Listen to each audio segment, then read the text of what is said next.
Most of y'all are trash. I'ma just and y'all know it. If you're David, you gonna hit this vision that I got. Or we gonna be here all night until you get it. Because we didn't have auto-tune. I did. I just didn't use it for y'all. and you in the Illuminati? I mean, I've been trying to join for a long time. So they ain't called me yet. As soon as they call me, I'm joining. I'm letting y'all know. Don't play.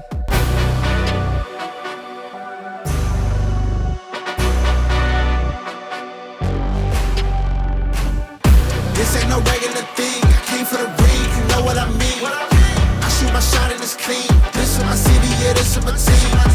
You see my name in the lights. Better get right, I'm champion. All right, folks, welcome back to another week of That's How You Feel. As always, I am the other host, Levi, and this is the host, Caleb. We have a special guest today, currently getting ready, but I had a couple questions for you, Caleb.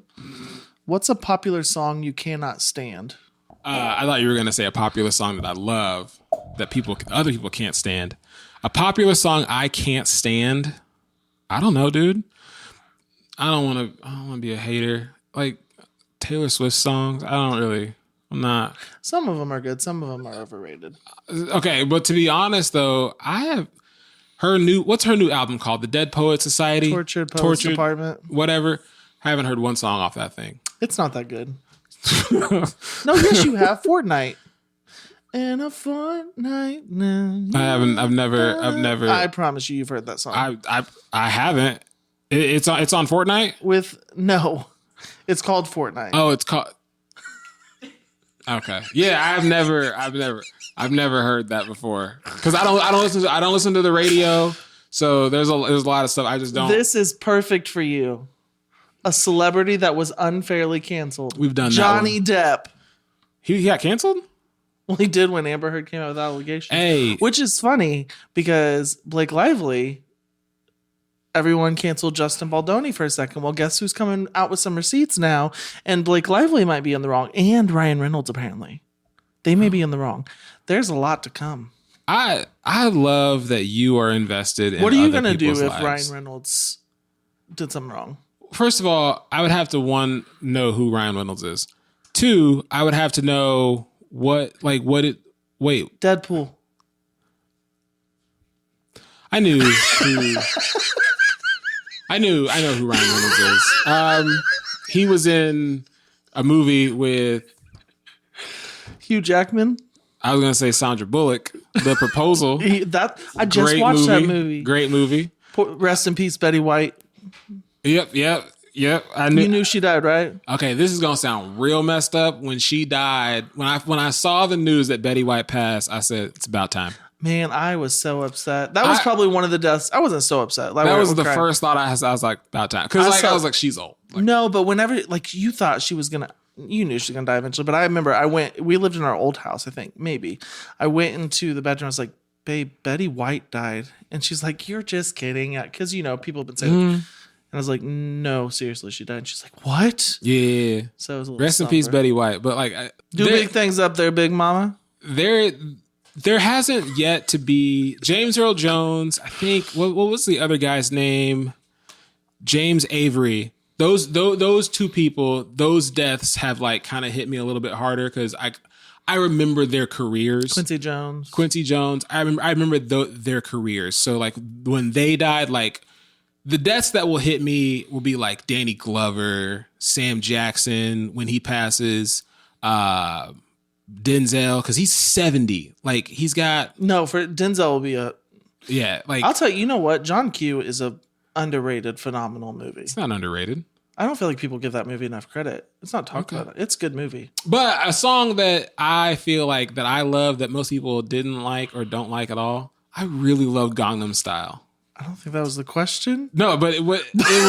But that's crazy. Weird choice. Yeah, that's crazy. Gangnam Style. So where's our guest at? Bro, every time that someone does that in Fortnite, I slide kick them out of the way. The Gangnam Style? Yeah. I love that dance. I love that whole song. No. I got one more for you. What? Because I know my answer on this. A famous movie you dislike. I don't really dislike any movies. Inception. Never saw it. I don't like it. My wife hates it. I don't like it. Tenet wasn't good. I don't think I watched Tenet that. was another Christopher Nolan film. It wasn't like I remember watching it going, what is going on the whole time? I was so confused at it. You got any questions for me? Questions for you? No, not really. I don't really. An animal you dislike? Ooh. Shout out to Dice Games. Cats. Shout out to Dice Games playing Bad Opinions right now. Just killing some time as we wait for our guest to come back. Well, like I said, thanks for watching. Remember to like, comment, share, subscribe. Check out our Patreon. We got different tiers of subscriptions so you can come in, get discount codes. There's bonus content for other levels.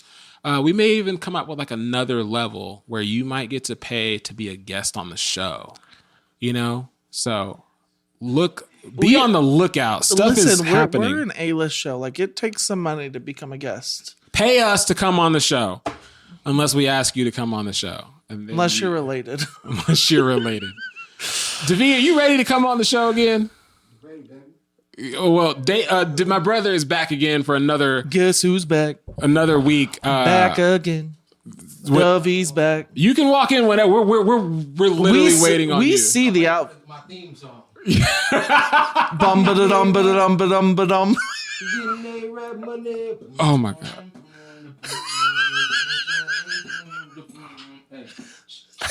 Hey, rap money. Hey, you know what I'm saying? Y'all ain't never had this on the show. He's been waiting to hit me since he got here. We about to get canceled. We got the Prince of Dubai, Mr. Davey, here with us. The Prince of Dubai. That's a crazy title. So, no, he actually did go to Dubai, though. We're going to talk about that a little bit today. I love that sweatshirt. That's fly. If you don't know, I actually wear this on a lot of the episodes. I know. This is actually your brother's old Chiefs jersey. We gotta get Levi fitted with some Dojo in the sky. Fitted? Fitted, yeah. You got to get fitted for it? We'll get you right. No, I actually am excited to learn. So, Davey's back.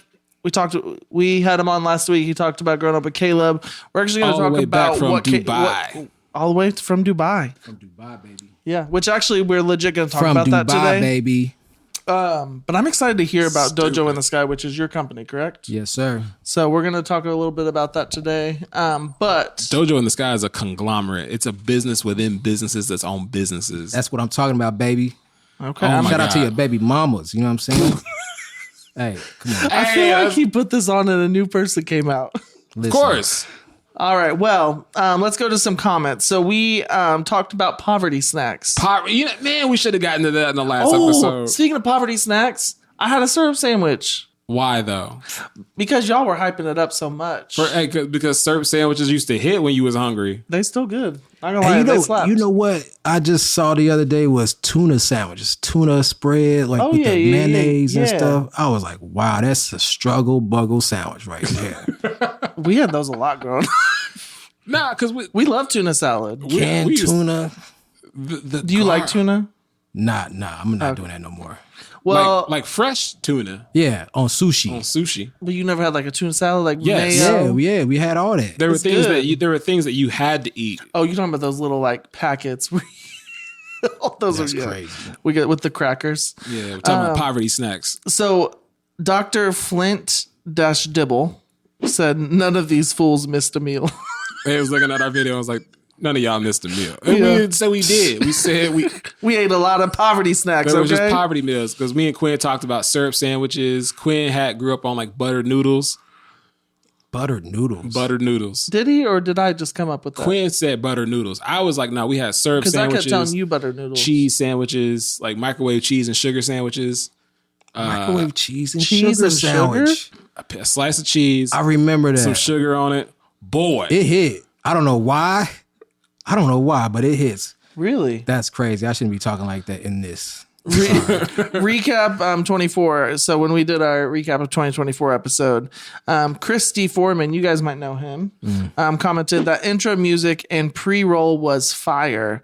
Then the countdown, which is when we all went to the countdown. Unexpectedly, Caleb did not. But I do want to say shout out to our producer. It's season 2, y'all. We're doing things big this season. We have a new intro video. It's amazing. So props to Julia because she's the greatest. real talk. And then this was actually cool. So celebrity deaths went kind of viral a little bit. kind of popped off on TikTok. Someone said, came here from TikTok just to watch the full version of Caleb not knowing anything about pop culture. I like that I don't know nothing about pop culture. I love not being invested in people's lives that I don't know. I think love we need to not have like a knowing. pop culture corner now That's fine. where I try to update. I'll have to do some research. I update you and just get your reactions. So I don't know. It's not that I don't know. I wholeheartedly don't care about what's going on in other people's lives. You don't care. Even if it's your friend or family? That's not what I said. That is what I said. So, Davi, I know what I meant, boy. I know Stop that you it. put Caleb on baby wipes because he's mentioned that on the show. I put a lot of people on baby wipes. Yeah, I finally brought him back into the household. They've been glorious. You know the test to do with baby wipes? This is how you convince people. You put a little drop of mustard on their hand, right there. And then you say, all right, now wipe it off with some toilet paper. And then you say, smell your hand. You still smell this because mustard is very strong. And then you say, all right, cool. You wipe it off with the baby wipe. Boom. And they're convinced. They're sold after they don't smell mustard. Never on done their the hand. mustard test, but that makes sense. Well, have you ever had poopery? Yeah. You have? Yeah. So we had mentioned it. Oh, no, it got mentioned because when we went to Vegas, we went to the lobby bathroom to go poop. So that was one of Caleb's rules. We couldn't poop in the room. We had to go to the lobby. I get that. So someone said bring poopery. We made a video about it. Poopery commented on it and said this is my favorite conversation. Poopery the company. Congratulations, guys. Which I was like, yeah, I'm here for it. Can you send some poopery for Caleb and If I'll they take a send us bottle? some stuff, I'm gonna be upset. We're gonna have the worst sponsors. The Have best you sponsors. used your squatty potty yet? I have. I'm not a fan. What's that? A squatty potty. It's basically it's a step. It takes a second to get used to. Oh, it's a step ladder. Oh, that thing that they sold everybody. you're supposed to, anybody who bought that is stupid. Just get a little step ladder from the Dollar General store. Or get a squatty potty because that's what just never mind. I bought your brother one, so That's crazy. use it when you're back to the house. I don't know. I still don't know how to I was gonna say assemble it, but I don't know how to get on it. No, you sit down. You put You your feet sit up down on it. and then you put your feet up. I couldn't figure out the. You don't stand on it and then sit have to- down. I That's tried crazy. that. You You have fail. to. I know you You did. also have to pull it out from the You know how toilet. dumb I felt? My pants around my ankles, standing on this thing, going, how do I get that? That's not how you're supposed to use this. Well, but did you pull it out from the toilet? I did. Eventually, Okay. I sat down first, and I was like, all right, let me. And I'm trying to hold in going to the restroom while I'm trying to get set up with this stupid That's the thing. I'm like, challenge. this is the stupidest thing. That's and then I that's sat crazy. down, and I'm like, this feels so dumb. I don't feel like it helped. I don't feel like it. I think it Give does it a over couple time. tries. I think it does over time help. I think it definitely helps your bowel movements. I don't know. I don't care. I didn't care for it. There's a video that it's animation. Mm-hmm. I told you. I want a tutorial. I want you to send I me a sent tutorial. you. Oh, you want? I want you to send me a video of you using You are it. not seeing my stark naked on camera. That's crazy. I am not starting OnlyFans this year. Whatever. Well, actually, inflation is real. Question of the day, buddy. Question of the day. No. Give me your top 3 comedians out of this photo right here. Yeah. This is a good Now- discussion. For me, I'm gonna just go first because I already know for me. if I want top to 3, laugh, and I mean double over laugh, I'm not. we probably gonna agree on this. No, we're not. I'm gonna say for me, I'm gonna say Bernie Mac. Is Yeah, that's Bernie Mac is probably number 1. Rest in Yeah, peace. he's my number one. Number 2 is Eddie Murphy. Yeah, we don't agree on that. Eddie Murphy, and the sad thing is he's only got 2 specials, Raw and Delirious, but those are hilarious. I listened to those when I was on a plane and I was bent over laughing. And then number 3, because if I want to just laugh, I'm going with Mike Epps. Mike Epps makes me laugh. Yeah, I get. Yeah, so Double, I mean, ha ha, audible, laughter. and this is a good list. But I'm gonna have to replace Dave Chappelle with Eddie Murphy because I love the intelligence. Eddie Murphy with Dave Chappelle. Yeah, I love the Dave intelligence. Chappelle's hilarious, but I don't think he makes me He Well, doesn't I make me know. laugh, but I'm Yeah, I talking get it. Were Well, you I on the get it. same list besides that? No, it's Bernie Mac, Dave Chappelle, and then I would have to say Mike Epps because Mike Epps, he's an uncle in everybody's family. He's that uncle. But yeah, And you're that uncle. I could. No, I ain't. Man, I don't know. You're an uncle. I am an uncle though. I ain't this uncle though. Yeah. Who you think is missing from that lineup though? From those Missing? 12? Like I don't know if who anybody- probably should be added into that? I know who should be taken off. Who? Kevin Hart. Ugh. He's not funny. I hate the. He ain't that funny. When he started, he was funny. No. This is my metric for funny. Like, if you don't or can't write your own jokes and everything has to be prompted for you, and that proves that you're a comedic actor, then everything is like scripted for him. The people who are just funny, anyway, are the people we named. They just funny people. They don't have to try to be funny. You know what I'm saying? So you don't think Kevin Hart's really writing all his material? Absolutely. He'll tell you. He got a team of people. He's a good comedic actor. He's funny to watch, and he's funny around other people, other funny people. Okay. That's just, but I'm not sure I agree, but like, you think Kevin Hart's funny? his first few specials were hilarious. Yeah, I'm a grown little man, seriously funny. Yeah, I get that, but they're written. She say he ain't got no nipples. Bro, that was hilarious. But he didn't write it though. It's about to go down. Like that's I get it. It's Gun funny. compartment. It's funny. Oh my God, it's that was funny. great. I get it. It's funny. I get it. Yeah, his first few, that was one of his later specials, but his first specials were hilarious. Like, but I've seen him live, and I hate to say it, but his openers are funnier than him. Well, you've proven my point even more. Still, I disagree because I saw him in different openers. I saw him live. I thought he was. Y'all gonna harp on me. I was gonna put him in my top 3. Go ahead. Of course you would. I knew he was gonna say that. Fire off your top 3. So Bernie Mac is in my top. Don't 3. lie. Don't. You No, said I used to watch Bernie Mac show all the time. Love Bernie Mac. That's why you know who. Nah, see, that's why I know. Nah, you know him from the Bernie Mac show. Nah, bro. Don't Name a movie he was in What's before Ocean's 11, please. No, the one with Ashton Kutcher. Oh, what? Oh my! See, this is what I'm talking about. The one with that shit. You know what I'm talking Guess about, who? though, right? Yeah, I know, Guess but who? that's Yes. the wrong movie to reference. Hey, I grew up in a different Golly. childhood than you did. Exactly. When were you born? 93 or 92? 92. He's born 5 years after me. That's true. That's still kind of no Because excuse. Friday came out probably like 96 Was or he? 90. Exactly. He was in Friday? No, I've seen Friday, but it's been a minute. But I've seen all the Fridays. That's his debut. Right. That's what made him Bernie Mac is Friday. I know, I was testing y'all. The third person I was gonna say, but I grew up on, I don't know, Cat Williams, but my list ain't right. So I'm not mad at Cat Williams being your I'm top not mad at Cat Williams being there. 3. So you said He's pretty Kevin funny. Hart, Bernie Mac, and Cat Williams. I Mike don't Hudson- hate it. Dave I don't hate Chappelle it. was a good choice too. I don't hate your list. But But who, Cat Williams would punch Kevin Hart in the face. Oh, he would, He can't wait to. and I would die laughing at it. Who's number 1? Bernie Mac. you mean on this picture? Who is number 1? That's Richard Pryor. Oh, who is number 1? You were asking who the person. Oh, wow. That's You didn't know who it was? Richard Pryor. I can't. I still don't know who it is. I can't flame him. You can't flame. I okay. can't flame him. I can't flame him. It's Rich. You know, he's a Num- prominent Numbers black 2 through 12 comedian. wouldn't, numbers Okay. 2 through 12 wouldn't exist if it wasn't for him. Awesome. He was I'll the have to- first. I'll have to check first. him out. He was the first like controversial, Okay. Yeah, like in your face, like comedian. Everybody respected him. Everybody learned from him. Seinfeld, David, what's his name? The dude who created Seinfeld, Larry David.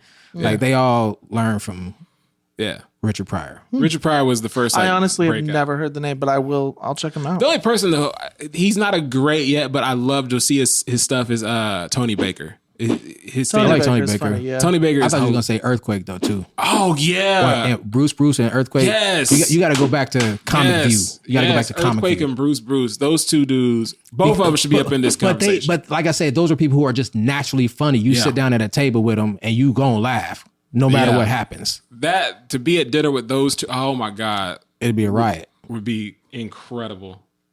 Okay, I got a scenario for you. You now, when you fly, you pay for. First of all, window seat or aisle seat on a plane. Window seat Or aisle seat. I like to try to pick the aisle seat only because I like to be in control of, when I can go and get up and go to the bathroom. Shoot, I'm being controlled. Excuse me. You stupid. because no, seriously, because the way I fly, I have a laptop. I'm probably doing something on the laptop. And so I want to make sure I'm straight, and I ain't gotta. All right. So let's say you got a window seat. Let's say you paid for a window seat and you get on, and then there's a kid and a mother, and the kid is like, I want to sit at the window, but you paid for this seat. And this parent is like, would you mind trading me so he can have the window seat? Would you give up your seat? It depends on what she looked like. That's trash. I'm sorry. That's crazy. No, So if it's some loud, bad kid and the mama is just not your cup of tea, I would probably do it. you would? Not If I paid extra A for this window seat? I mean, and window seat's my preferable, but I know with my heart, if I see someone with a kid, flying with a kid on an airplane, and then you have window seat, you have just a little bit more room. I know someone could say the aisle seat is more, but no. Yeah, I'll give it to him then. So I would. Because you get the aisle then. Yeah, because just not the middle. I'm just not trading for the middle. No. We're not sitting on a plane if we don't have to. Hey, but Emirates Airlines, amazing. You flew Emirates when you went to Dubai? Listen, we're Spirit over here, okay? Don't May the spirit of we God are not. We are not be with Spirit. you. We nope. You by yourself on that one. All right, let's get to why we're here. Actually learning about Davix, his work as a producer, his work on some films recently. We mentioned a lot about Dubai. You helped produce a film. Dojo in the Sky. Dojo in the Sky, yeah. I was a co-producer. No, I'm sorry, an associate producer on this film called Beyond the Likes, and the music supervisor on that one, and then another one, a few months back before that one. But yeah, that's what I do now. Now, Music is that supervision. one only released in Dubai? It's only in theaters in Dubai right now while we're taping this, but it will be released to all streaming platforms. I would say I'm going to give it like February, March. They just got to find a distributor for it. And that's because that's the other part of the business that I work on too, is like things from inception. So the information I might give will probably be like before things happen sometimes. So. Julia, do me a favor. Can you pull the preview for it so Levi can watch it? Or unless you already watched the preview for it, because we're gonna air the preview on the. Is on it the the one episode. your dad shared? I don't know what he shared. Yeah, He would shares you? a lot of stuff. No, we're gonna keep filming while she Yeah. gets that ready. So- can we go back to like even like the beginning of David's calling to figuring out he was a producer? Because we That's talked what I was about to ask. right, because we talked about in the last episode of him kind of recognizing and realizing that being in a group with other people was Your not. brothers suck. Damn. But like when I was thinking about this, like when you're in a group, the success of the group is dependent upon the group as a collective. And Yeah. that could be crazy stressful because you like, if these people would just get in gear and get on board and we could all have the same energy and get on the same wavelength, we could all move along further. So shifting from that to going off as a solo producer and understanding that, how did you figure out that producing was like, that's the move that you want to be a part of? Like, that's the move for you, and not even because like, you're talented, you could sing, you could be a musician. How did you know, I don't even want to really pursue that, I want to be a producer? Yeah, I mean, I can pinpoint it to almost, the day and moment. And it was really just coming to a realization that I knew I was about to like energetically with effort compete, with the people that were like on the market at that time. We were talking about like early 2000s. We're talking about like early Usher, NSYNC, Backstreet Boys. Pop was really just kind of taking off in a way. And what we were doing and what I was doing, we were trying to market something that had never been seen and done before, but with like 30-50% effort and 10% resources and relationships and having no idea as to how to pursue that. So, we're talking about like, really like jumping in the ring and understanding like where you are as a fighter. Like, so if we're going to compare this to, a boxer, we had been training with people who had never boxed. You know what I'm saying? We were just like looking at TV and saying, all right, cool, this is how you box. And not really knowing, the art or just understanding the art of it and understanding the business of it, which is way more important actually, as you discover that we were, it was going to take a lot more than what we had expected, and we had to really learn how to manage our expectations. And so that's what was really, the missing key was, expectations, understanding what we were really up against, and then really, making real decisions on how to, pursue that. And I just knew that like I wasn't about to like go down that road because, in reality, we would have had to start in LA when I was 10 years old. You know what I mean? Like to really get an understanding of what we were doing versus we were all starting because it's a different all level. over again, and it was like, dang, do we really got that kind of time to like really, and do we have the effort and energy? Like, do y'all really want to do this? And so when I like really kind of assessed it for myself and said, okay, this is what it's really going to take. The manager that I had at the time, he was basically like, I think you got a way better shot, at producing music and, writing music for other people than doing this over here, because it's going to take a real amount of effort, time and energy and investment. People are going to have to spend money now. And so it wasn't cute no more. You know what I'm saying? Because we grew up all our lives, like, being told that we were great and all this stuff. And I started to realize like people just lying to us, because after a while, it ain't cute no more. It doesn't, it's not cute all the time. Like, so we're not little kids. Yeah. It's interesting as little kids, but it ain't cute no more when it's like time to spend real money on, all the things that it costs to pursue, a music career. That's incredible. Cause like when I understand it. I think our dad was like so caught up in the fact that at the time when we were just really like as kids, we were children. Yeah. Doing this. We were children playing in a band, like literal children. Like Joshua was like 6 and 7 and 8 years old. We were children in a band. And then by the time we go to LA, I'm 15, 16 years old. We're young adults. And it's like, no, y'all about to be treated like men and adults. And I don't think that, especially me and Joshua, we were not really ready, or we really didn't even want to do it. And you could easily tell. Yeah. Like every meeting, every rehearsal, every practice was like pulling teeth with us to like get it. And to be honest, I don't really feel like I was that talented anyway. Like studio sessions with my brother were horrible. Like, because David, when as a producer, you have a vision, and the artist that you're working with, if you're David, the artist that you're working with, you're going to hit this vision that I got, or we're going to be here all night until you get it. Absolutely. Because we didn't have auto-tune. I did. I just didn't use it for y'all. and I had a PC, so it was a little bit slower than the way I use it now. But yeah. It was gruesome. I mean, take after take. Nope, it don't sound right. It taught me something. I was learning in the process. They hated it, though. Yeah, it was making me better as a producer, but they were just like, nah. Not doing it. Couldn't sing. I remember there was a time a couple of years ago when David was in town working with somebody here, and I happened to be in the room with him, and they were like, "Hey, why don't you sing this part?" And I was like, "I am not singing this part," because David was the producer on it, and they was like, "No, you could do it," and I was like, "Okay, I'm gonna do it." And David was like, "Hey, you know how I am," and I was like, "Yeah, I know."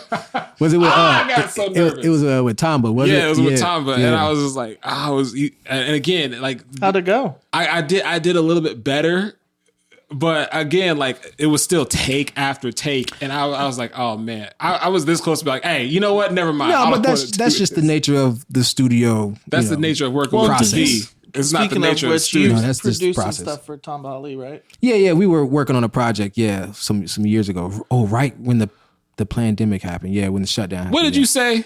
Pandemic. Oh my goodness. Pandemic. All right. Let me just, we gonna just breeze past that. How long have you been like actively, would you say, producing? Like when people say how long you've been doing this, how long you been in the game? I started, with y'all, in Blue Springs in the basement, but I would say professionally, let's say 2003, when I first got my opportunity to do a soundtrack for a low budget independent film that was put out by Fox Searchlight. Was that Gas? Oh, okay. Gas. Love that movie. I watch that movie every now and then. I still have the DVD of it. There's a I got the DVD. Of course, I got the DVD. I think I ordered it from Amazon. Gas was this, like I said, the first film that I did. And it was the first experience of me like actually working with a multitude of artists and creating a compilation of songs for, one specific cause. And it's funny because the same dude, what's crazy is the same dude who was the assistant director for that film is now my partner. I was just on the phone with him yesterday because we work together now. Nice. Because he's a director for stuff now. And so 20 years later, yo, Davix, I got this film I'm doing. I want you to be the music supervisor and do the soundtrack. So it's just a testament of like, that you should, maintain, relationships with, people you start off with, because you never know, where they're going to be 20 years from now. It could be your next check. It could be your next big opportunity. And that's just the way, it is for a lot of things. Like I've learned to be able to hold on to a lot of the important relationships in my life or in my career. And things have been able to pan out, and create, blessings for myself and other people. So, yeah. When you did Gas, when you got the call or the approval, like, hey, the green light for Gas, did you feel like I made it? No, absolutely not, because that check didn't say it at all. How many times have you ever felt like this is it? I made it. You want to be for real? Oh my God. Okay. All right. Yeah. I love that answer. How many times were you like, I made it? It's just a terrible climate right now for this man. But I have to say it because it couldn't have happened any other way. But I was I don't know how. I think this artist found me on MySpace. Anyway, he found me or someone introduced him to me from MySpace. I met him, and then he took me to Joe Simpson's house. Joe Simpson, Jessica and Ashley Simpson's pops. At the time, he had created Newlyweds, and something else that was on MTV. Was that him and Jessica and Nick? Yeah, but whatever it was, Joe Simpson was the man in Hollywood at this moment for being the creator of celebrity reality TV shows. In this whirlwind of stuff going on, we also have an opportunity to go to meet this executive at Interscope. Anyway, it turns into us flying to New York and signing my artist to Diddy. That's when I felt like I had made it. Yeah. Because I was like, I'm in New York. I'm with Bad Boy. My artist is signed to Bad Boy. Yeah. We're in the studio. Puff is coming in and out. We got different A&Rs coming in and out. They're loving the records that we're doing. And I was like, oh, it's over from here. Oh, yo, we gonna smash this summer. Oh my God, was I so you were excited, but like so also wrong. naive. You just didn't know. And it wasn't. And the thing is, we weren't on the wrong path in the sense of if the artist was a little bit smarter, it would have worked. Just a little bit smarter. When people watch this, they're gonna say, you're a producer. You've worked with so many different artists. You've been in the room with so many different huge names. What's the biggest misconception about people making it in the industry? Because like we have, like this is just a simple example. We have a podcast with a humble audience, but there are people that think we're really further ahead in our careers than we really are. Okay, yeah, I love that question. Amazing question, Caleb, because the answer is that, okay, you asked the question, what's the biggest misconception? Is that these artists that you see are richer than they actually look, or they're bigger than they actually look. Meaning they're more broke than they actually are, or they're actually richer than you think they are? They're way more broke than you think they are. Okay. Interesting. And they're not as financially astute or responsible or intelligent as we would like them to be. Because you got to understand something, like when you hear about some of these artists getting a $500,000 deal, $1 million deal, you got to understand they have no experience in dealing with that type of money. And so it's all new to them. And the only thing that they have to go by is whoever's in their ear at the moment in time, whatever new lawyer they just, hired, blah, blah, blah. And what's happening is a whole lot of mismanagement of funds. The biggest misconception also is that they become delusional and wrapped up in their own world. And soon as anything stops popping off, you know, this may go viral, or this, they heard their song on the radio, or they got a little bit of a bump in some analytics somewhere. They're consumed by that little bit of success and believe that everyone sees it. When the reality is, if we hear your song on the radio, that artist has been working that record for a year before it got to the radio. Yeah. Or longer than that. If you see for instance, here's a new artist, you might know who he is, Jack Harlow, right? Mm-hmm.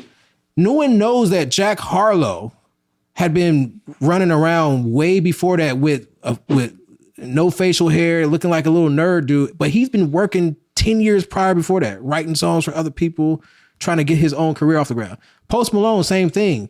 He was really like a country, like bluesy artist before we heard White Iversons. And what just happened was he went back to that because he used the hip hop scene as a catalyst to create the optics that he needed to achieve, which is build an audience. And so, yeah, that's the biggest misconception, is that like they think once you get a deal, you made it, because the truth is, a lot of these people, I mean, they might get deals, they might get opportunities, but, you know, we only see, you know, at least from a record label standpoint, we only see probably 10% of the artists that they sign, maybe, because the rest of them, you got to understand, they get signed, somebody gets signed, and then the A&R that signed them gets fired. And then now the artists are just sitting duck at the label. Like, they have no support, no resources, and they can't go nowhere because they're stuck in a contract. But what does that mean to be like a sitting duck? Because I can think of one that a rapper that I really have never heard one song they've ever done, but they say that they were signed to like Young Money, but this young female who was with Rob Dyrdek on his show. What's her name? I'm not gonna say her name. It's not important. Is it the one from Ridiculous? Doesn't matter. Anyway, but I've never heard one song. West Coast Chanel? West Coast Chanel. That's not her name. But I've Was never that who heard. you're talking about? I'm not gonna. Boy, quit playing. Just She's say great. yes. I'm not gonna say her name. But like, is she the bad case of? Is she the case of like maybe a bad A&R? A lot of people are the case of a bad A&R, just a bad team. And because, you know, you get a lot of people where they get into a situation and the label has no idea what to do with them. Because the artist found some way to get some attention, to go viral some kind of way, to, you know, and now the label has switched up their whole production team, and now they don't know what to do with them. They don't know how to market them because they're in a new space.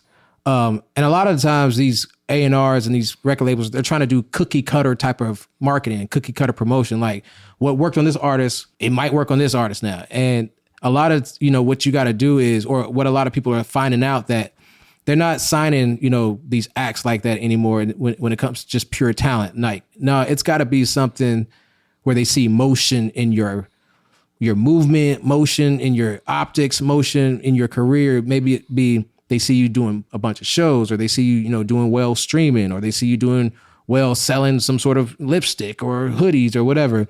And then they'll get involved with you at that point. But other than that, they're not signing people based on just a good voice anymore.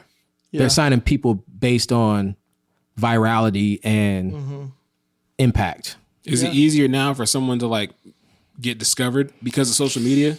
Is the market harder? Or because the market's so saturated now because everybody's on TikTok? Well, I would say it's harder to get signed, but easier to exploit yourself. Like, get discovered? Given that you use your tools the right way, your phone, and not just for scrolling. Because there's a lot of ways, like I said, to create exposure, but a lot of people are just not doing it right. Because, for instance, here's one little thing. Like, with the help of a record label, you get promotion, you get marketing. You have someone who has, you know, their job is to make sure the radio is playing your song 10 times a day for 90 days. Versus if it was left up to you, you're never going to do that. You're not going to sit up there and make sure that your song is in front of somebody's faces 10 times a day, because that becomes annoying to you. And that's where a lot of artists these days fail, in that sense, because they're not marketing, gurus. They just make the music. Yeah. And I get it, because it gets exhausting trying to figure out all these little, things of how to, expose yourself and get out there. Like it gets, so it's easier because there's more resources available, but it's harder because it's so saturated. Everything is oversaturated now. Yeah. Okay. I want to go ahead. It just seems like it would be, because someone can post a video and get 5 views. You have to have that one viral moment, but even that one viral moment can either, Hawk Tua, it worked out for her, but not everybody has or the did same. it. That's true. Or did it with the crypto. Or and see, and that's the other thing. Like, so they think they get hot or whatever, and they try these things and they think it's going to work, and really like, no, that wasn't the move. No, it was not. That was not the move. No. So tell me a little bit about Dojo in the Sky. What is it about? How did it get started? Dojo in the Sky, the name, let me start with that, came about from, when did I start this? 2014. I was working with this executive producer, record producer named Kevin Lewis, who is not with us now. Shout out to Ramsey and the rest of the family. Love y'all. But we were working together for about 1.5 years until he left us, and he taught me or us like the art of creating the environment for hits to be made, creating the environment for creativity to flourish and thrive. And he was the first person to really like lay it out for me as to the job or the function of a producer, or not a producer, a record producer, a legendary record producer. And he said, it's not about being the best musician, the best piano player, or even the best songwriter, or being the best engineer. It was about, can you bring together a team of people to create the outcome that you desire? And if it's a number 1 hit record or a top 10 record, or if it's, something of impact, you gotta, move with that type of militant diligence.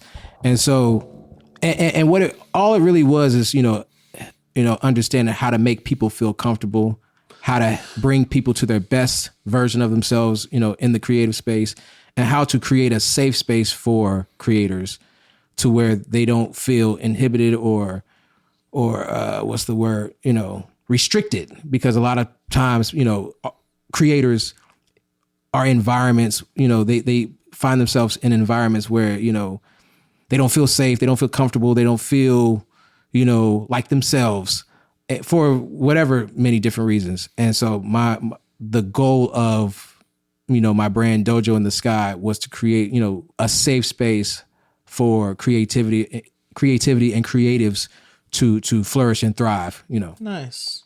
So whatever that means, it's really just for me about the effort. So if that means, just, having a clean space to sit down and write, or renting out an Airbnb where we all, go off and seclude ourselves somewhere and focus and lock in. But yeah, that's really what, the brand is about, is, like I said, this haven, the safe haven where creativity can thrive. Was really cool. Asina birthed from that?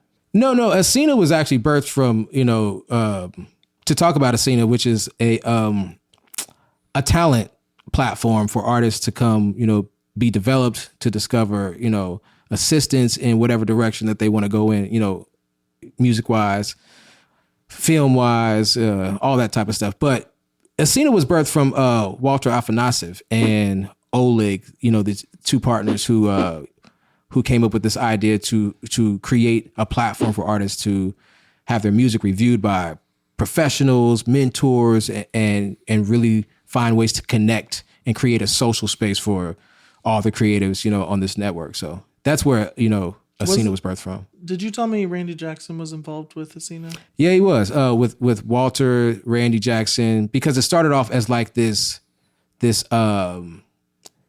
Making the Band / American Idol hybrid of a show, where we flew in like 30 different creatives from all across the world, literally, put them up in a house in the Hollywood Hills and put them through this developmental boot camp, where we would take them from, inception of an idea all the way to a live performance on stage, hosted, by Randy Jackson and this whole, team of production. So it was kind of crazy.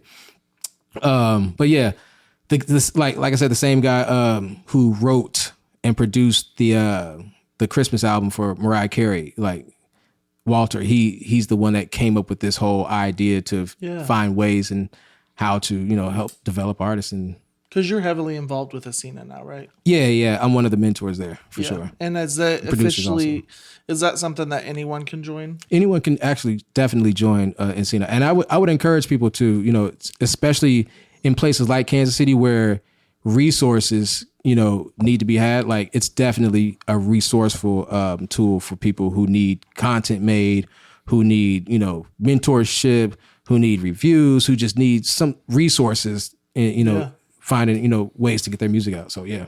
That's awesome. And going back to Dojo in the Sky, because I'm learning about more of the concept about it. I've heard about Dojo in the Sky for a while. I've seen his hoodies, all this stuff. I thought it had something to do with boxing because I know that you're a boxer. Yeah, absolutely. Absolutely. Not because it says Dojo. The confidence between absolutely, I'm a boxer. I would knock your ass out. Absolutely. I'll be boxing. Don't let this fool you. Where does the boxing? Is that just a hobby or? Boxing is my new favorite hobby for sure, but it's a healthy hobby. I encourage everybody to jump into something where you can get a practical workout in. But boxing, yeah. Shout out to Prevail. You know what I'm saying? That's the gym I'll be at. Prevail Boxing. Prevail Boxing, baby. Who is an artist or even a person, an entity, or brand that you would love to do business with? You can say me. He doesn't know you sing. Oh, yes, he does. He's been to church. An entity I would love to do business with? Mm-hmm. Because I was going to just ask, like, who's a musician or an artist? But now I'm like, who's an entity? What is an entity or a person? Honestly, I can't say a person, but I definitely want to be involved in the space, travel, entertainment. If you don't know what that means, I'm talking about when they do orbit, tours, stuff like that. There's definitely going to be a sector of entertainment. I know it's going to pop up. We're going to have to train people how to perform in zero gravity. We're going to have to train people how to sing, cook, and looking way ahead. You got this down. Oh, no, I mean, it's not even, it's happening. You know what I'm saying? So I just know they're really? Yeah. Oh my God. Virgin Galactic is a real thing. So I'm just saying, I just. Did you know this? No, I didn't know that. He's in LA. They are years ahead of Kansas City. I'm just saying, people are booking flights to be in orbit, to vacation in orbit. So people need to wait till that stuff's been successful for a minute. They're not gonna wait. What I'm saying. What was that pod thing that went to the submarine? Yeah. We're not talking about that. They were just being dumb. But what I'm just saying. Yeah, don't fly in space. All right. But yeah. No, that's cool. That's fine. Because if it were me, like somebody that I would love to like at least have a conversation with would be 50 Cent. Not because of his overall as a businessman. Did you see his weight loss recently? No, but I've enjoyed everything that Curtis Jackson has done recently. Like I've read a couple of his books. I'll have to show you. You read a couple of his books? Mm-hmm. That's good. That's dope. Yeah, him. I would love to do business with him because it's a smart man. You never guess who I would say. Who would you say? You say Adele, I'm gonna walk out. Do you know Adele? Man, she don't get off Adele's. Listen, I'm sorry to say, I shouldn't have said it like that. I can sing Adele songs, and I want to sing a song with her. Did you know that him and Julia, like, they are both musicians and they both like are working on an upcoming album? I heard. Yeah, you know what? I knew Julie was a musician. Yeah, they're both working on. I didn't know.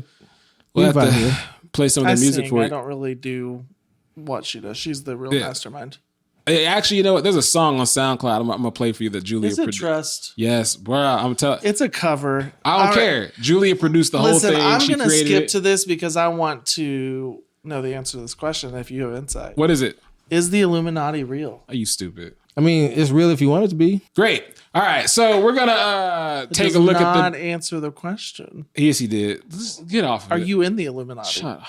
I mean, I've been trying to join for a long time. So they ain't called me yet.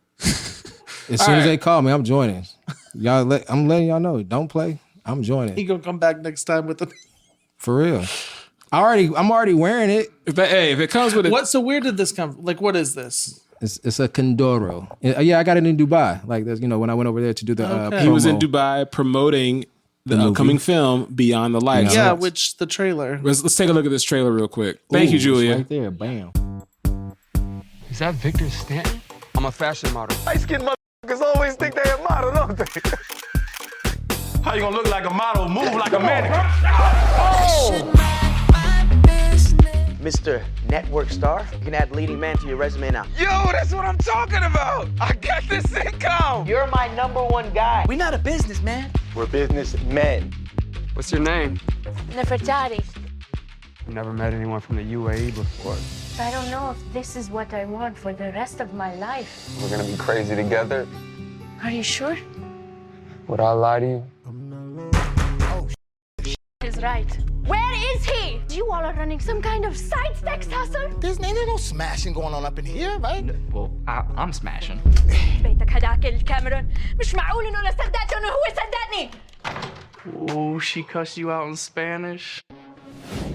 Just help me get my woman back. Wait, are you serious? Show up here again, and they will have you arrested. I'm asking y'all as my brothers, man. I'm in. Looks like we going to Abu Dhabi. We're close personal friends of Neff. I know who Nefertari is, but I don't know who you are. Could we get your name? Fatma. Fatima. We got these video phones. Let's go out and shoot something new. You sure this is a good idea? Good idea or bad idea? We need this. Yo, we have 630,000 subscribers. Holy, it's us, brothers. We're what's new. The theme is social media stars. After this, everybody and their mom is gonna be doing a vlog.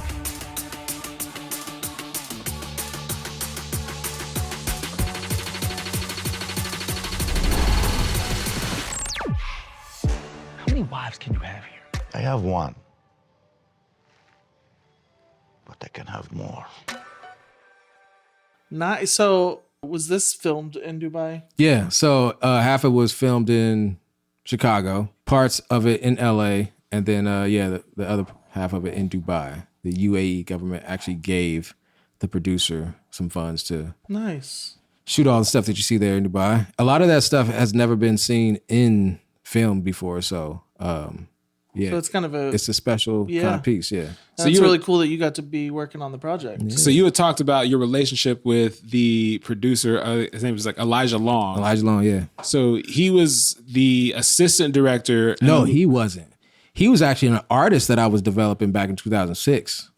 Yeah. Oh, wow. So he was a rapper, pursuing a rap career, who later evolved into he was directing videos, producing videos, and then he started producing TV shows and TV segments, and that's how he jumped into being one of the producers on the last Rambo movie, and that got him his a gig to come on board with Beyond the Lights. And so then he calls you. And then he calls me 20 years later and says, "Hey, I got this film I'm in charge of now, and I want you to do all the music because there was even music that we recorded 20 years ago that we put in the film."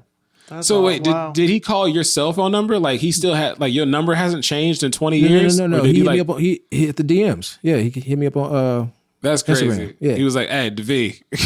yeah. Interesting. So That's how it works. you've worked on other films. Is this the biggest film you've ever worked on? Because you I got to don't go know. to the premiere in Dubai, right? Yeah. I would say, is it the biggest one? This is one of the bigger projects he's been on. Yeah, it's one of the bigger projects, I guess you could say. Because he was also involved with the music supervision over Monday Night Football for. Oh yeah, I Really? forgot Were about you that. really? Yeah. For like 2 years, the NFL did a deal with ESPN and Genesis Motors, and we had the opportunity alongside with my boss Venus Brown to produce the halftime shows for Monday Night Football. Wow. And That's so, awesome. what years was that? 2018, It was, I think it 2019? was about 5 or 6 years ago because I remember I was there. I was in town for one of the ones, and you told me to come down to where you were because it was Who was it? Gwen Stefani you were shooting that day, or was it Fergie? It might have been probably Gwen. Fergie with the Black Eyed Peas. Stop it. It was Gwen Stefani. No, because It was Gwen Stefani, the music song. It was Christmas song, right? Yeah, It was she Christmas. was in Yeah, the that was in Super LA. Bowl?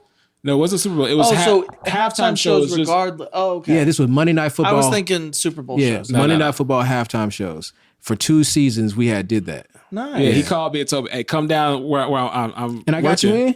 No, I never went. I went shopping instead. Oh, Lord. So you've been around Yeah. some A-list Yeah, celebrities. yeah. I've recorded a lot of people. What's that like? I mean, I'm sure now it's second nature to you. Yeah. But like, what was it like when you first got to, make it big and be around stars? No, I want to ask: have you ever been like starstruck? You were like, "Hey, be cool, be cool, be cool." Like, yeah, like Yeah. who walked in the room where you had to like, "Hey, chill, just be cool." Or did you ever like fawn over somebody? Or was that P. Diddy? No. Shut up. No, he mentioned that earlier. He mentioned being hyped over this opportunity, but I don't think Diddy walked in. He was like, "Oh my God, it's Puff." At that time, there was no controversy. Right, still. Diddy was a huge star. Like, if he would have walked in a room and I was there, I would have been starstruck. I don't know because I've been around a lot of people, and I'm just trying to remember like who I was like I guess fighting to like see or whatever. I don't know, but because the only person like I keep thinking about, I haven't met this person yet, and that's when I know I'll be kind of starstruck. But that would be Halle Berry though. Like I'm waiting for my opportunity because we got the same birthday. Do you really? Yeah. That's gonna be your intro. Hey, you know we got the same birthday, by the way. Absolutely, that's the I'm first David, thing by I'm the saying. way. Yeah, absolutely. Yeah, we're gonna kick it one of these days before we both leave. We're gonna kick it though. Have you ever turned down a deal or passed up something that you regretted? Oh yeah, yeah. There was this one time, very early in my career, I passed up an opportunity to work with the Neptunes, who you know now as Pharrell Williams, because I didn't know Logic. And then the second one, and that's because I didn't know any better at the time, was later on in my career where I was working with the artist that I got signed to Puff, and we were in New York. And I had a partner back in LA who I started this venture with of producing these songs for like a teenage artist. And he kept begging me to come back to LA, please. I gotta get you in with this artist, this girl, they gonna sign her. And I was like, nah, I don't know. And he was like, but it's Will Smith's kid. And I didn't know who he was talking about. I assumed he was talking about Jaden, because Willow wasn't in the picture at this time, or we didn't know about Willow at all. And I was leveraging, I got an artist who signed to Bad Boy right now. Like, I can't leave. Puff is expecting these records, and this artist is like on my back. Like, no, we got to do this, and this. We going hard. Man, I missed an opportunity to work with Willow Smith and to do her first single. I had this song that I did called Rockstar Barbie, and yeah, Will Smith wanted the song, and they loved it, but they wanted me to come back and like produce it. And you goofball. I goofball, and could you imagine if you got to meet Will Smith? And then she ends up signing with Jay-Z, and that was we met. I'm still mad about it because that would have been like, oh my God, if things had played out so differently, I would have left that situation, produced, Willow, and had an artist signed to Rock Nation at the time. Like, that would have been the move. But yeah, man, godly, oh my God, what is it makes my stomach hurt. One more time. question: what is the goal from here? What is your big vision? To keep building the spaceship, man. Like, I've been working on the spaceship, and what I mean by that is, what I describe it to be a spaceship because of the climate of where this business is going. We want to create an independent platform where I can create my own opportunities for artists, put out my own artists, and like I said, not rely on the big machines, the Sonys and the Interscopes and the majors to fund my initiatives, because I got a lot of ideas when it comes to the developmental space for artists and helping artists get from point A to B, from B to C, and so on, because it's a lot of it's the Wild Wild West out here. Let me just put it like that. Mm-hmm. Well, I wanted to talk to you about your relationship with the there's a show. I think you did a show. I might be wrong, but you did a show and a movie with BET. You did a show, yeah, Incision. That's the one I was talking about. Your dad shared. Oh yeah, Incision. Oh yeah, because I've done a number of things with BET. So I did what's the other one called? I did All the Queen's Men, and there's something else I worked on with them.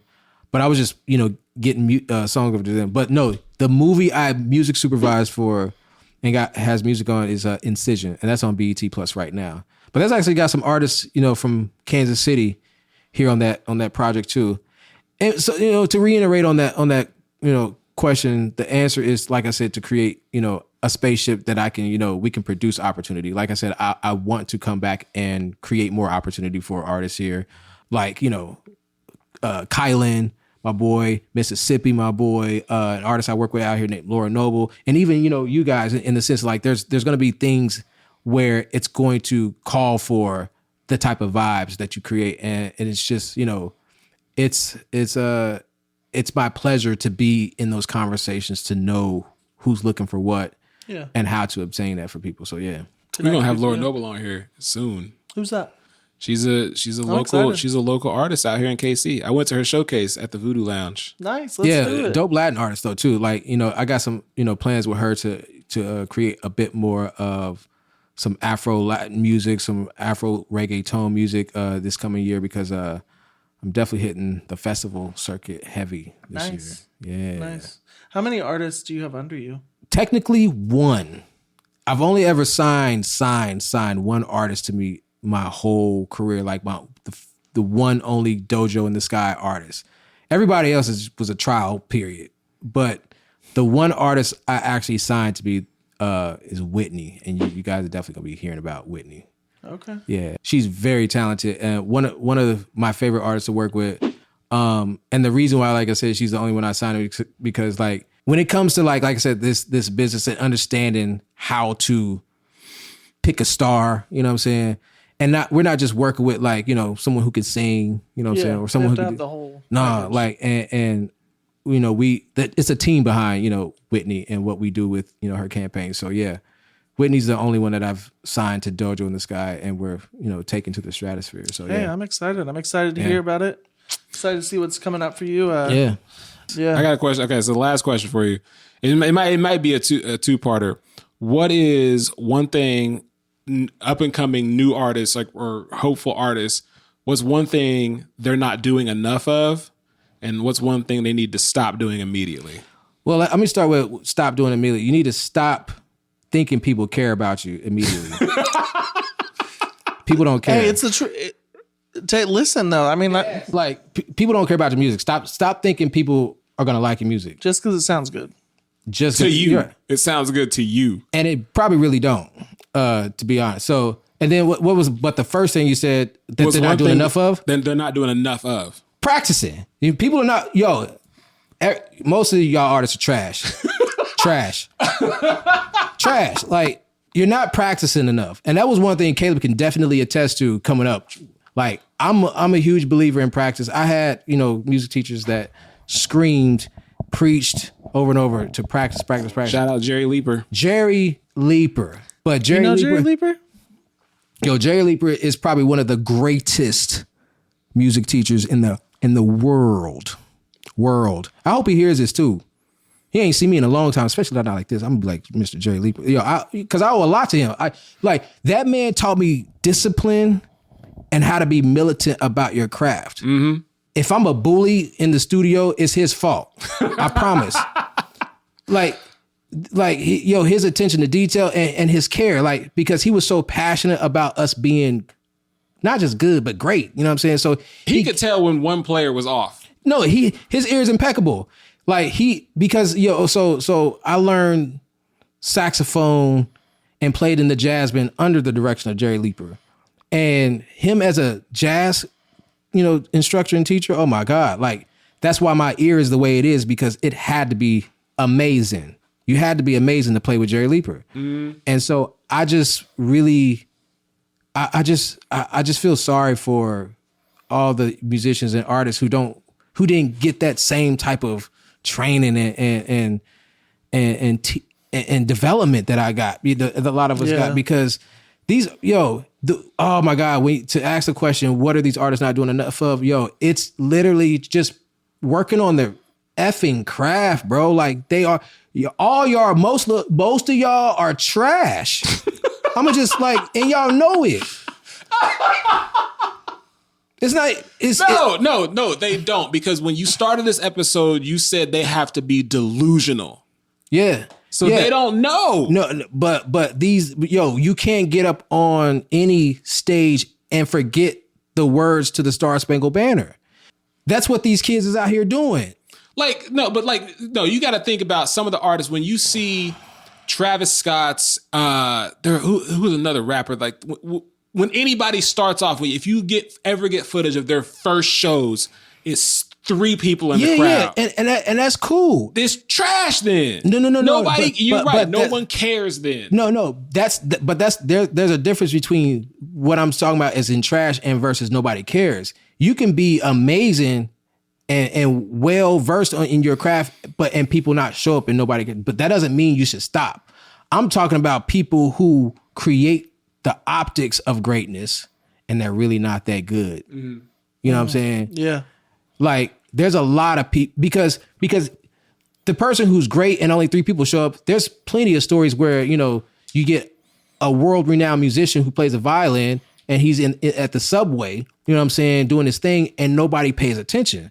That doesn't mean he's trash. That just means he's on the wrong stage, because in a few hours he goes and plays at the Grand Opera and it's a sold out concert. It's the same person, different stage.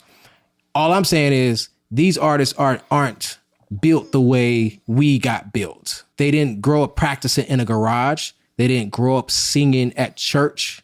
Mm-hmm. A lot of people, are the people that we call our greats, your Adeles, your Whitney Houstons, your Mariah Careys. They grew up, where they had the opportunity to exercise their craft in church, you know what I'm saying? Yeah. Where they had room to play in the sandbox with their craft, their talent. And the way these younger artists are growing up these days in this climate, in this, this era, they're growing up on YouTube, they're growing up on Instagram, TikTok, yeah. And their example is somebody who's going viral on TikTok. It's not. And it may just be for the day. And literally just for the day. And they're not, their example of who great is skewed. Terribly skewed. Not skewed. Skewed. It's messed up. I really can't speak, can I? Nope. Joel, so yeah, I hope that answered your question, efficiently and thoroughly. You guys are trash, apparently. It's trash. But I will say, so don't forget, so Beyond the Likes, is there anywhere you can rent that movie, or is it only? No, you can't rent it just yet, but it will, like I said, it will hit, digital streaming platforms. We're guessing 60 to 90 days. Okay. We just got to strike a deal. Like I said, I'll be talking about things from inception before things happen sometimes. Yeah. Here, in the States, because like I said, it was only released, in the UAE. So yeah, no, I'm excited to let us know when it gets released. I'll be absolutely. We're going to do a whole campaign on it and everything with the Cena. So awesome. Yeah, it's gonna be crazy, because then you'll get to be, if you follow David's Instagram, you'll get to see like the press tour, the US press tour. Yeah. When the distribution happens, because there's gonna be promotion and trailers for it that get released here. So it'll be cool. It'll be fun. That's super exciting. Yeah. That's really, really cool. Mm-hmm. So, well, again, thanks for coming out. Absolutely. It was good. It was cool hanging. You know what I'm saying? We've been wanting to have him on for a while, but since we started, he just never come home. Nah. Never comes home. And you see why? We just had a blizzard here 2 days ago. Amen. Blizzard. Man, I'm over the snow. I'm investing in the snowplower. You need to. I already looked on Amazon, because your driveway's trash. It is. So you know what? That actually brings us to our weekly segment. That's crazy. The only thing I got for folks that are in Kansas City, can y'all stay home? Like, for real? Like, I'm tired. There are so many cars along the highway right now that are just buried. Oh, I know. Buried. I'm an idiot. Y'all can't. A lot of y'all can't drive. Did you see the video that went viral of the person? It was Independence. I know the ramp. They jumped out of the car as they were They weren't. They were. And then they were sliding slowly. Panicked, did they end up going into jumped traffic? out of the car and just left the. Oh yeah. Their car started to veer sideways, and they were like instant. Just okay, bye. Just hopped out the car, and the car just slid off into the ditch. Nothing if you wrong. don't know what video I'm talking about, Julie. Okay, you do. Okay, good. Yeah, nothing happened. The car is fine. The person's fine. They started going sideways. And I was like, I'm out. It just hilarious. Yeah. No, people are still well, and it's clear we did not expect this much snow. Because I shoveled 3 times. I've shoveled once, and I can tell.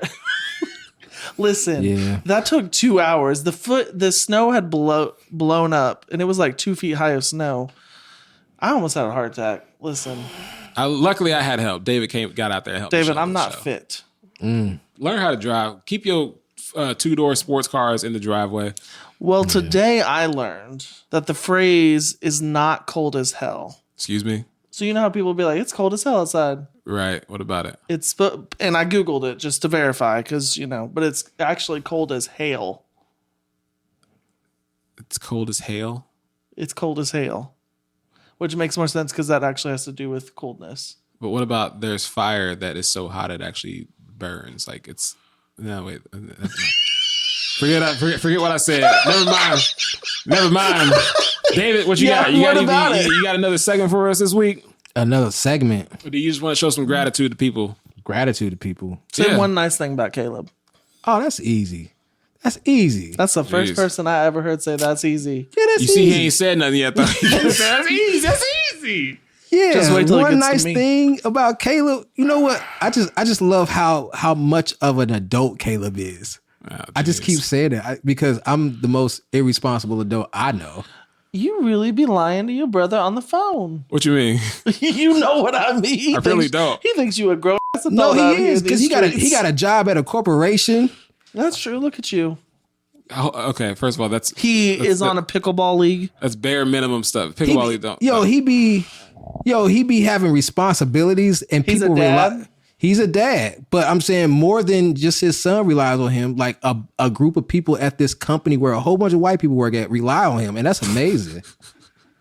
Let me tell you, I disappoint those people every day. I'm glad you do. No, you don't. No, you don't. But he somehow You know how many keeps a job. reminder emails I get? Hey, Caleb, still waiting on that spreadsheet you promised All 2 right, days David. ago. Last question. This one's gonna be hard for you. Mm-hmm. Say one nice thing about me. We could do that. One nice thing about you, you know what? Thank you for being Caleb's friend. You're doing a good job at maintaining the friendship. Because I know how hard it could be. Because Caleb is a derivative of my personality in certain ways. You know what I'm saying? And I can see how that could be difficult being his friend because my friends they like me, but they don't really like me. You know what I'm saying? I don't really like Caleb. Yeah, so No, I'm just kidding. It's not true. It is what it is. I'm not hurt by No, if I invest time in someone, you know I like you. So I like your haircut, Levi. Looks thank nice. you. Thank you. Anyways, thanks for checking us out, guys. Check Davi out on socials. We're gonna link you below. Bam. He'll have all of his business events. how many social- You don't post a lot though. You do a lot through your stories. I'm working on it. I'm getting better. I do need to hire a social media manager. So anybody out there who wants to